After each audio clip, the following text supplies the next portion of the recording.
Championship season started 368 days ago, but after 46 grueling games, the league became a 14 knockout. Ayew! What a thunderous finish that is! Fantastic goal by Josh Onuma! Heartbreak for some, but jubilation for others. Soon 4 became 2. It's Ollie Watkins! Game on at Griffin Park! Oh, it's a great header! Oh, they're in the driving seat now, all right! It's hello Wembley for Brentford! And it's headed in! They are back in this time! Naskins Cabano has scored immediately! Fulham are at Wembley. The final awaits, but this isn't just any game, it's the richest in any sport. Who's ready to make that small final step? One giant leap into the English Premier League.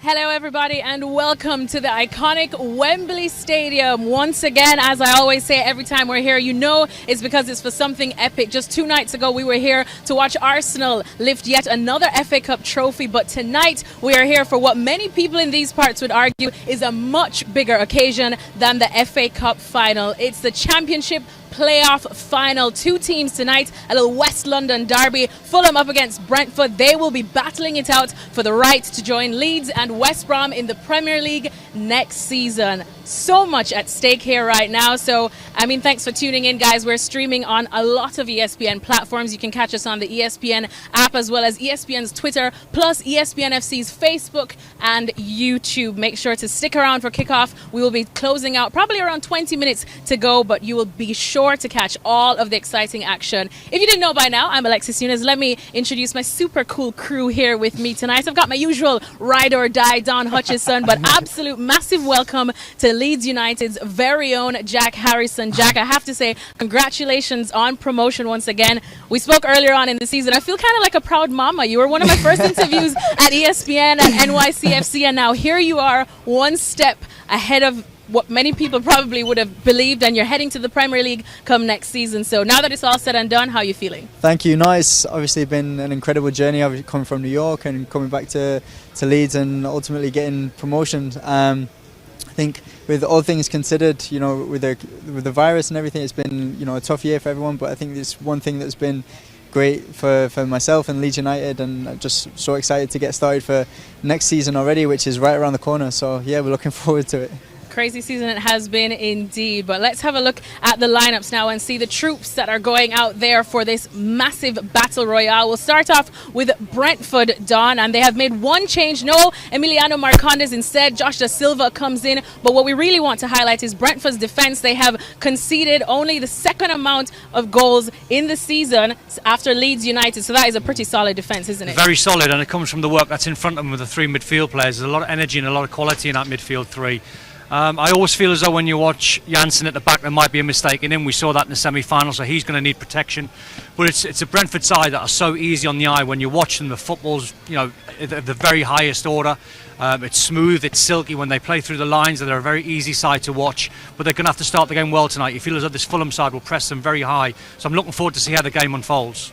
And Jack, of course, like we said, conceded the second least amount of goals all season. You guys came up against them, and it definitely was a tight encounter. 1-0 win last year, August, and then 1-1. So what was so solid about this defence? It's just really well organised. They tend to change their formations quite a lot as well, I think, which threw us off the last time that we played them. So they always have something up their sleeve to kind of throw other teams off as well. So just the organisation and, like they said, just being well-rounded at the back and is so crucial in this league, and they show how important it is. And then people probably that know Brentford would be saying, hello, talk about the front 3. We will definitely be talking about them in a bit, but later on in the show. Instead, let's have a look at Fulham's lineup. And now that Jack is one of our very own ESPN analysts, moonlighting as an analyst by night, the main question, of course, was to see if Alexander Mitrovic would be fit enough to play. He's not fit enough to start, but he's on the bench. We'll talk about him in a bit, though. But Jack, what are you expecting from this Fulham lineup? Obviously a very talented team. They've done well to, replace some missing talent from Mitrovic. That some of the players have had to step up. But obviously he is a key part of their team and one of their main threats going forward. So it's going to be interesting. I think he's on the bench today. So seeing if he comes off the bench to impact the game will be interesting, but also watching how they can manage without him will be interesting too. Don, what do you expect? So with Mitrovic on the bench, where else are you expecting a bit of a threat to come from? Yeah, Kamara. He's one of those players, Alexis, where he's hit or miss, but he's one of the quickest players in the league. He's absolutely electric. Look out for him. It must be fascinating if you're Scotty Parker and you've got the dilemma of Mitrovic. Do you start him? Do you try and get 45 minutes out of him? Do you think he's got an hour? If you haven't, you put him on the bench, and if desperation, if needed, you then bring him on with 20 minutes to go if you're behind in the game.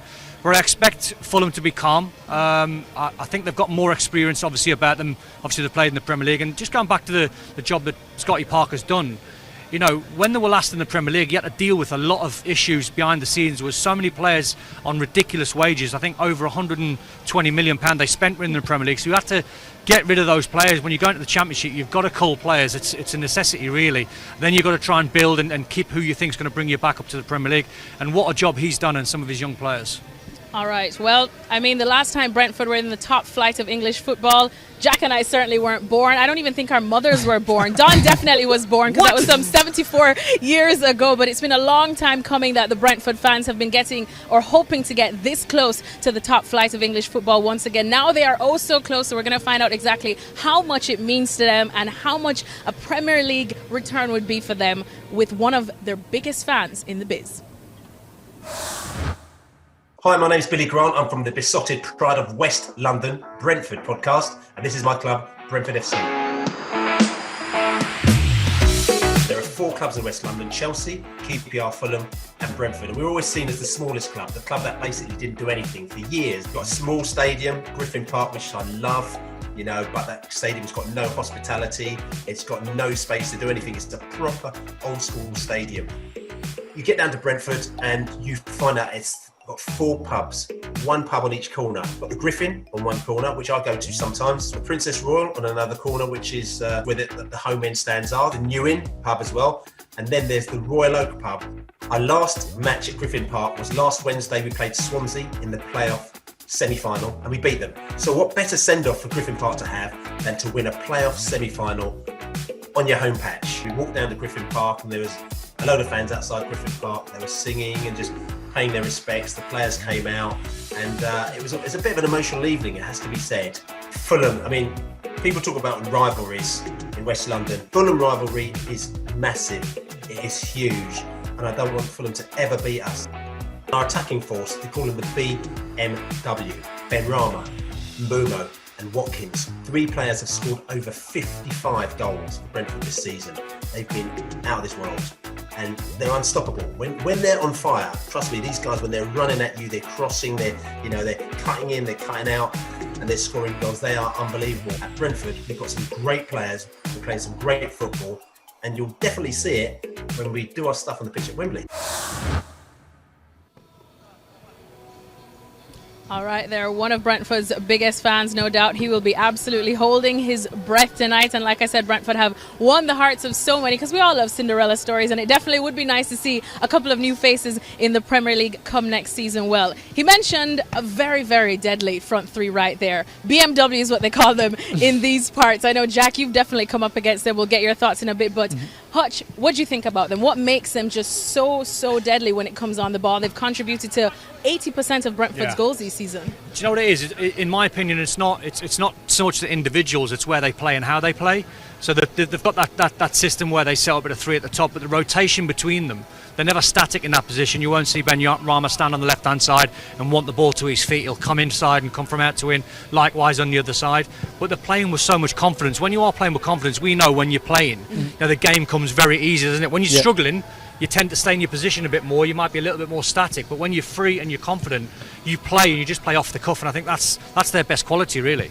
That's true. Well, guys, trust me, you're going to want to see these guys in action. The match is coming to you live on ESPN Plus at 2:45 p.m. Eastern Time. And Jack, like I said, with all the things that we're saying about this front 3, you guys came up against them, and I think at least you only conceded 1 goal to them. I believe it was Benrahma. But what was it like, and how anything that Fulham can learn from how you guys managed to keep them at bay? Well, the thing that Brentford do really well is pressing from the front as well. We spoke a little bit briefly before. They're very well organised, and they make you struggle when you're trying to play out the back for teams like ourselves. So they made it really difficult for us.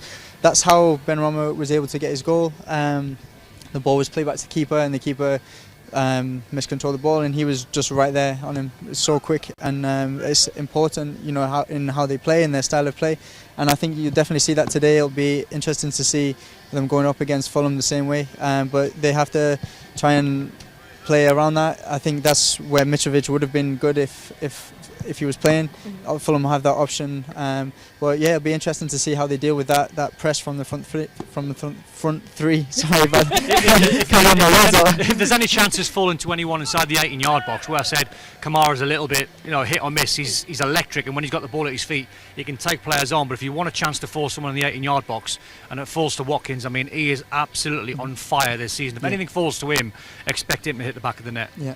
All right, well, like I said, of course, a lot of people would be definitely celebrating to see some new faces being Brentford in the Premier League come next season. But Fulham are definitely no strangers to the Premier League. They've only been down one season, and they're so close to getting back. So no doubt that they do want this just as bad as I'm sure Brentford do. So if you're wondering a little more about Fulham this season, here's a little fan guide.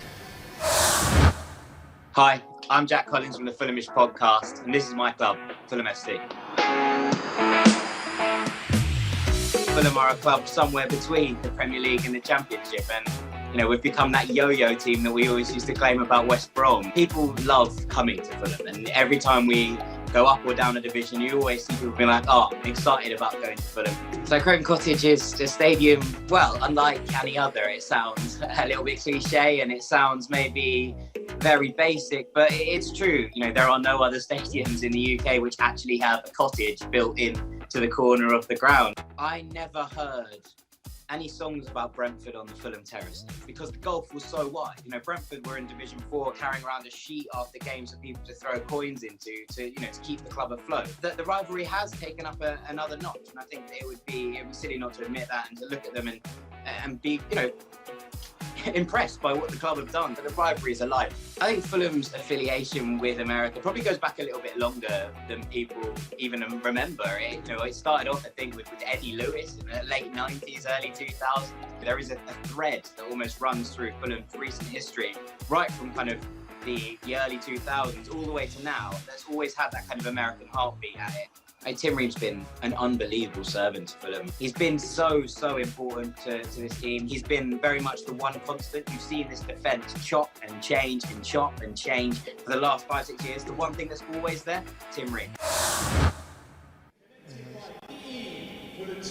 All right, well, the PA is going off here, and it's still kind of weird because we're trying to build the vibe here for this momentous occasion, but don't worry, I'm sure it will definitely come on the pitch. But we heard from Fulham, they're gentlemen, and someone that we, of course, have to highlight for this Fulham journey is Scotty Parker, because if it's someone that definitely knows this club through and through, it is him. Don, let's start with you. Just what do you make of how he's changed this Fulham team? Keep an eye on your back, because some goalkeepers just warming up behind you, so I'm keeping my peripheral vision, and Jack might have to control one. No, I think he's done a terrific job for the reasons I said before, Alexis. He's had a lot to deal with. When you're a rookie manager and you go into a Premier League job and then you get relegated, that's tough to take. It's a confidence, it knocks your confidence. So going down at the Championship, which is a brutal league, I love the Championship. I played many a year in the Premier League, but I felt the purest times come in the Championship, where you're playing Saturday, Tuesday, and you've got to be strong. Your mentality, you have to be durable as well, and you have to take the knocks, and you've got to play with knocks. And I think Scotty Parker's obviously been a tremendous player, and I know him quite well. And he seems as though he's gone into management very, very easily. He looks the part, he speaks well, he manages his players well. He doesn't come out and have a go at them in the press if they're a bad game. He backs them, he looks after them. And I think you can see that in the performances. Not every game did they play well this season, but they were always in games. The team spirit you could see at Fulham was very strong, and you could see, and they're going to need that tonight. When you're in a final, I've been here 3 times and I've lost 2 and won 1. How many did you lose? 2. And 1-1. And 1-1. All right, fair enough. My cup's half full. I'm going to be fascinated how the flow of the game happens, because I've got an idea on what it'll happen, and it might be a little bit slow, but at the same time, Scotty Parker's men are going to have to press, as Jack said before. There's going to be something different in the game, because you can't let Brentford just get the ball down and play. If they play their pretty football and control the tempo of the game, you'd imagine they'll win the game. So Scotty Parker, and his team behind the scenes, his coaching staff would have done so many drills and watching so much analysis over the last 3 or 4 days, it would have been untrue. So he will be well prepared. Well, Scotty Parker's men are just warming up behind us, and trust me, you will want to see them in action as well. Remember, the match is coming to you live on ESPN Plus at 2:45 p.m. Eastern Time, so just a little bit to go. And Jack, just to echo Don's point, the fact that, for a young manager, the Championship can be an absolutely brutal place. I know we've spoken about it, how it is for a player, but with a manager, the buck stops there. You're constantly going to take all the flack, all the abuse when things go wrong. So I know it's hard as a player to focus on other managers, but what do you make of the job he's done? Because at least you see it with the players on how they play each day. Yeah, no, definitely. I think going off of what Don said as well, you definitely see it in their performances, how well how well organised they are, and you see the respect that they have for him as well, and just that willingness for the players to go under his control and under his leadership as the manager, and you really see it in their performances and why they've been obviously done so well this year, and why they're in the position now in the final where they have the potential to go to the Premier League is because of the manager and because of him and what he's done. So he's a crucial part of this club, and I think they know that as well. Continue to try and avoid some balls, but if you guys are watching and you're probably more familiar with Fulham than you are of Brentford, that again is no secret. Like I said, they're no strangers to the Premier League, and they're no strangers to US men's national team players either. From Brian McBride, our friend here at ESPN, to Clint Dempsey, they have all spent time at Fulham, and I got to speak to one, the man who does start today, Tim Ream. He's an American, he's playing, he's looking forward to returning to the Premier League, and we had a little chat. Best way I described it the last time around was it's probably the most lucrative match in all of football. You're looking at anywhere between 170 million to 200 million pound match. From a financial standpoint, it's huge. From a professional standpoint, you're looking at getting promoted into the best league and the most watched league around the world. It's a huge achievement. You're looking at close to 18 other teams that would love to be in the position that we're in. So to be sat here and one game away from being promoted, we can absolutely be pleased and happy with where we're at. Brentford definitely have a lot of momentum on their side too. So what kind of a challenge are you expecting from them? Listen, it's a London derby. I don't think there's much else that needs to be said. We've had 2 tough games against them. It's going to be 2 footballing teams. They're a great attacking side. And we're the same. So it's going to be. I think it's going to be entertaining. And then, of course, for the club itself, for Fulham to be back in the Premier League, I know is definitely something big. What do you think it will mean? And then, of course, for you, on a personal level too, what would it mean to just be back playing in the Premier League? Yeah, it's obviously somewhere that all of us as players want to be. We want to get the club there. They've spent we've spent so much time there previously. The club belongs there, and we all believe that, and we all feel that, and that vibe is here around the club. That is a Premier League club, and as personally and the rest of the guys, we just want to crack at doing a lot better than we did the last time around. And it's almost vindication for us to get back there and prove once again all the doubters and everyone who has negative things to say about the club and us as players. And our motivation is to get there for ourselves, for our families, for the club, and for the supporters. And then, of course, another massive positive as well for you guys this season has been Alexander Mitrovic. We saw him in the stands, of course, in the semi-finals in that second leg. How much of an integral part of this, team is? I know it is still a teamwork, but he definitely brings a lot to the table. And will he be good to go come Tuesday? Yeah, absolutely.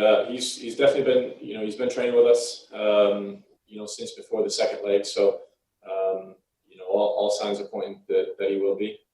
But he, like you said, he's been huge. He scores 26 goals in a season, gets the Golden Boot for the championship. Again, it's invaluable. But in saying that, guys have stepped up. We've had a number of games where he's been out of the lineup and out of the squad, and guys have had to step in.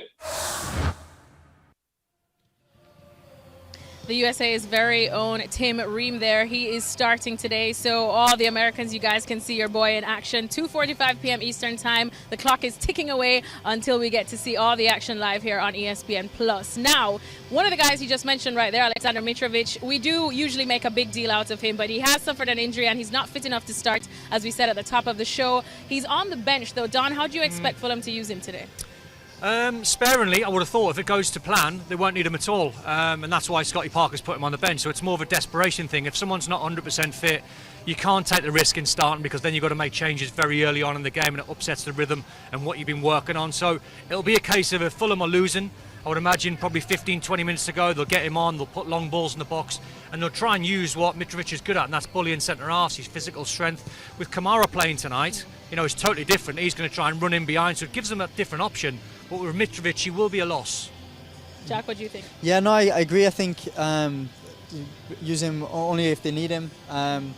Is obviously a key part of their attacking force. So hopefully they won't need him tonight. But if they do, then I'm sure they'll bring him on.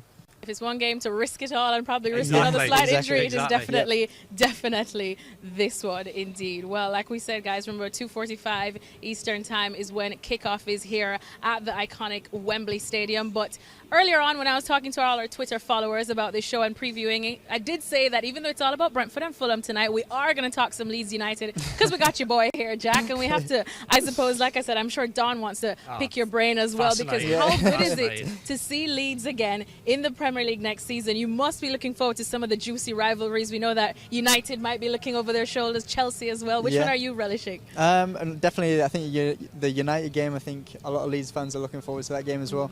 You can just see how much it means to the Leeds fans. We were at the stadium when we found out that we were promoted, and just seeing ball coming. That's why he's on the bench. Yeah. Just seeing the reaction to all the Leeds fans and how much it means to everybody, not only a part of the club but for the city as well. It's it's a huge deal, and I'm sure everyone's looking forward to it. Although it is a shame that they won't be able to attend to the games, but it's definitely an experience that I think a lot of people are looking forward to. And Don, you probably would have played against Leeds last time you were in the top. Not that old. Yeah, don't look at me like that. You're not 74. Listen, I am over the moon that Leeds are back, because I'm a Bielsa fan. I've watched his documentary, I've followed him over the years, and I was watching one this afternoon. And if people are not aware of Bielsa and what his reputation is, and Jack obviously knows him better than I do, but you listen to people like Guardiola, you listen to people like Mauricio Pochettino, Arrigo Sacchi, they all go and have dinner with him every single summer, and they try and pick his brains, and they say about him, he's the most prepared manager they've ever met in their life, and you'll obviously know that being inside the dressing room with his team talk and his analysis. Yep. So I can't wait to see what he brings when he comes up against the big boys and probably every team in the Premier League. It's going to be so fascinating. And I know, Jack, of course, when we spoke earlier on this season, you did say that one of the things that we can always think of when we think of Bielsa is that you were fittest team probably out there in the championship. You are super fit right now. We definitely won't be taking any bleep tests with you anytime soon. But what else about Bielsa that just kind of, I suppose, makes you respect him all the more now that you have gained promotion? I think the most unique thing about him is the amount of analysis he goes into and the amount of detail that he puts into every single training session, every single week. It can be quite repetitive, but the amount of detail that he goes into just to get it right is unbelievable. And I think that's what some of these top managers really admire about him, is how he's able to see the game in a different way and put that much amount of detail into a football game. Whereas people in the stands, they just watch it. Oh, it's a football game, but he thinks about it completely different with all the details and stuff. And that's something that's been probably somewhat new to me these last 2 years, is the analysis side of the game and all the statistics that he's able to pull up, and not just about the team but every individual player about that team as well, and possible subs and everything. I can go into so much, honestly. There's so much. It's the human side that fascinates me. When you correct me if I'm wrong, but when he went to Leeds, they put him in a lovely plush hotel, and he walked straight out the hotel. He didn't want to be there. He just wanted a bed sit somewhere that's nice and cosy. And he's a man of the people. He walks around with his tracksuit on 24/7 because he's shopping and he mixes with everyone. And all he wanted was a room with a bed in and somewhere they could watch games and do his analysis. And he's watching games, he's watching tapes, and he's watching games of the opposition all the time. If you go back to when he was managing in Argentina, he built a £2 million hotel on the premises of their training ground. He funded that himself, and I was listening to Guardiola talking about him today. He went, you mentioned Bielsa's name in Chile, he's idolised. If you mentioned Bielsa's name in Bilbao, in Spain, for what he done there, the job that he done and made everyone better. And I think the probably nicest comment I heard Guardiola say today was, the best trophy you can win as a manager is not the Premier League, it's not the Championship, it's not Champions League, is if you can make players a better human being every single day. He went, that's a better trophy than anything, and apparently that's what he does. So the human side fascinates me. Yeah, no, he definitely goes into a lot of detail about that. He's always talking about that for the team, about being a good person, as well as everything else that comes with being a footballer. He says, always talks about footballers, you have all this money and everything, but for him it's all about the simple things and just being a good person as well, and something that you wouldn't expect from the managers or anything in these types of leagues. There's no flashness with him, is there? No, exactly. Sometimes you see some managers, Jose, he comes to man. Some managers come with an ego, don't they? Yeah. And they try and protect their players, and it's all about them. I think with Bielsa, he doesn't seem to care. He wears his tracksuit and he's quite laid back, and it's all about the work. Yeah, it's definitely all about the work. I can tell you that for sure. I think even at the training grounds, the last 2 years we've had a track built around our pitches for running and stuff like that to keep us fit, and then also we've had beds and stuff fitted at the training ground. So when we have double trainings, we go in the morning and we have a place to sleep or something for the afternoon, and then I bet you're not a fan then when the double sessions come. No, it's alright. It's alright. What's the murder ball session? Oh, the murder ball session is it's like you can have 11v11, but it's the highest intensity possible. If the ball goes out, it's straight back in. There's no fouls. So it's just brutal. It's just brutal, and everybody's shouting. You have to do everything with a lot of intensity, and that's probably one of the reasons why we're so fit. Is we do these sessions once a week, and it's only 20 minutes or something like that, but it feels like you've just played a 90-minute game. So we call it murder ball sessions because there's no fouls or anything. There's no rules basically. That's amazing. Well, since Don's saying that he's not as old as we think, we're gonna get him over. See if you could put him through some of Bielsa's training. No. Come on, Don, that was back in the day. You still got it. All right. Well, we did promise as well that we'd be able to give the fans the opportunity to ask both of you guys, especially you, Jack, some questions. We've got some here that we'll just go through super quickly. First one from Grant says, Jack, having won the championship behind closed doors, do you feel less pressure when you step out onto a pitch for a big game in front of no fans? It'll probably let us know how these guys might be feeling tonight. Yeah, probably somewhat similar. I think it is a little bit strange, obviously, in a stadium like this where you have 18,000, 90,000 people here, where the stadium would normally be rocking and the atmosphere would be amazing. You definitely feel those momentums, as we spoke about before. Yeah, I think it's a little bit strange. I would say the pressure is still kind of there, but you don't feel it directly from the fans. How are you a player, stadium. Jack, in this sort of scenario? Because I think I would have been terrible. I think I would have needed the fans. I need the fans because I need the adrenaline. I need that pump when you stand in the tunnel and you can hear the atmosphere.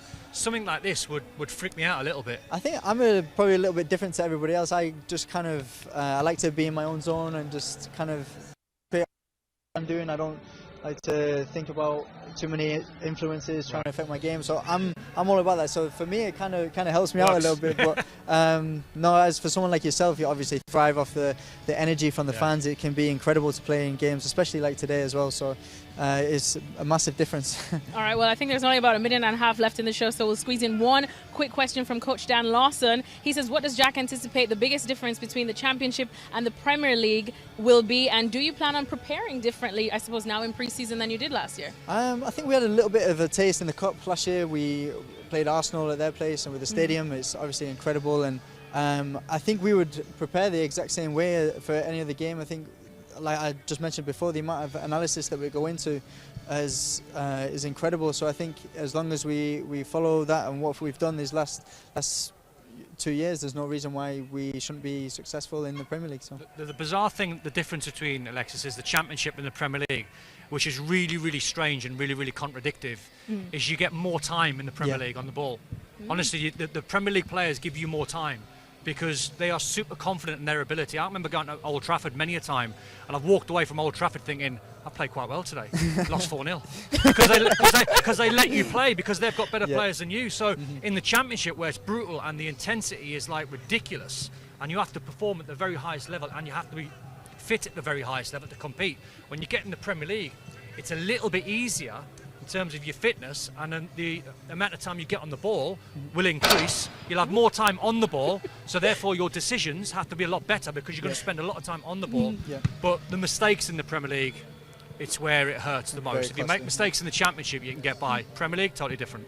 All right. Well, time flies when you're having fun, and also time flies, and we want to fly when there's balls coming our way. That one just absolutely scared me. But thank you guys so much for hanging out with us. Thanks so much to Jack Harrison. We'll definitely keep you. I mean, Premier League player by day next season, ESPN analyst by night. Who knows? Look at that. We're not trying to retire you anytime soon. But brilliant job, Don. You know you're my ride or die. Always a pleasure being with you. The balls are coming, so we're going to head on out. Thank you guys so much for hanging with us, but please hang around because just about 20 minutes time you will get to see the big match, the most lucrative match in English football, Brentford and Fulham. Who will make it to the Premier League next season? Make sure to watch 2:45 p.m. Eastern time. It's coming your way.